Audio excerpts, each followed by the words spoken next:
Hi there and welcome back. In today's lesson, we're going to look at graphing these parametric equations.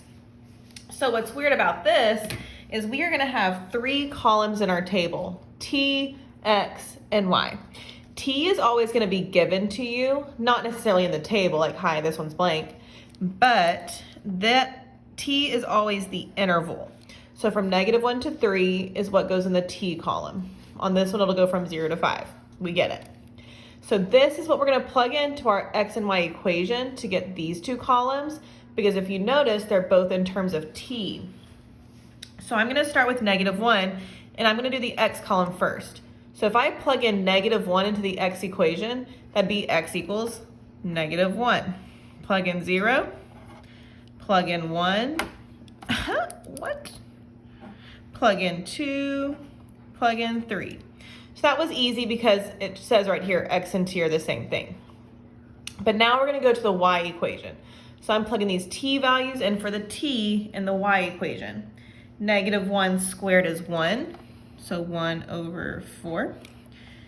0 squared is 0, 0 over 4 is 0. 1 squared over 4. 2 squared is 4, 4 over 4 is 1.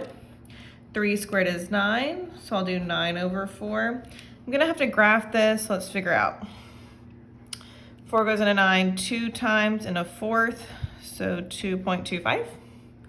Cool. And now when we go to graph, we are just graphing these points because my graph has an x and a y axis. It doesn't have a t axis. So -1, 1/4.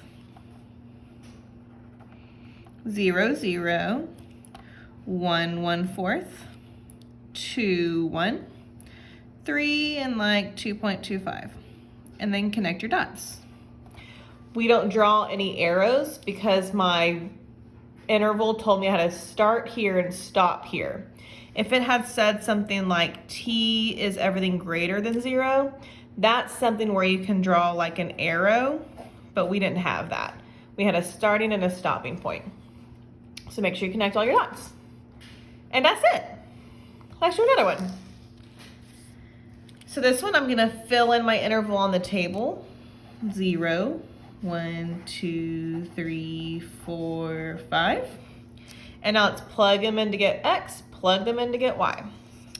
So 0, that'll be 0 minus 3, so -3. 3 times 1 is 3, 3 minus 3 is 0.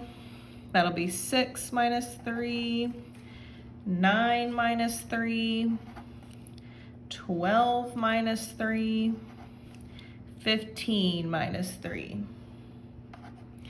And a lot of you are gonna get messed up here. Y'all are gonna wanna plug x into y, but no, this is in terms of t, so plug in t into y. Ignore this column for now.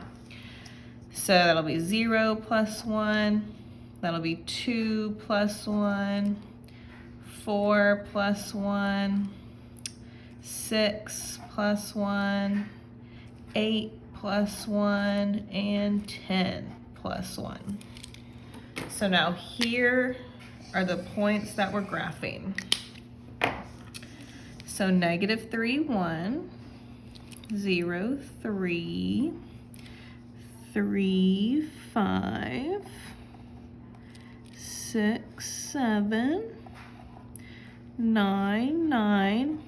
And the other one goes off the graph. We cannot draw an arrow again because we have to do the whole interval. So we're just gonna draw it off the graph. It's probably right there. And then connect your dots. Yay! Okay, let's do one more together. And this one looks like a little crazy girl because we got sine and cosine. My interval is 0 to 2 pi. So I'm going to start at 0, go to 2 pi. The middle of 0 and 2 pi is pi. The middle of 0 and pi is pi over 2. And then this one will be 3 pi over 2. And that's nice because these are all my quadrantals on my unit circle. Let's go ahead and draw that out because we're going to be plugging these in to get sine and cosine, so I need to remember my unit circle for this.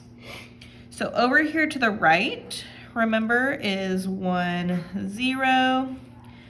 The top 0, 1, negative 1, 0, 0, negative 1. Cosine is the x values, sine is the y values. So let's plug this in. If I'm going to go to 0, that's right here, and I want the cosine of 0, that would be 1, because that's the x value. So 5 times 1, 5. Let's go to pi over 2. The x value is 0, so the cosine of pi over 2 is 0. 0 times 5, 0. Okay, over here at pi, cosine is negative 1. Negative 1 times 5 is negative 5. Cosine at 3 pi over 2 is 0. 0 times 5 is 0. And then 2 pi back over here is 1. 1 times 5 is 5. So that was the x column. That was cosine. Now let's do the y column. So we're doing sines. We're going to look at the y values and then multiply them by 3. So 0 times 3, 1 times 3, 0 times 3, negative 1 times 3, and then 0 times 3 again. And there's the points that we're plotting on our graph. I'm excited to see what this looks like, aren't you? Okay. That's not 5.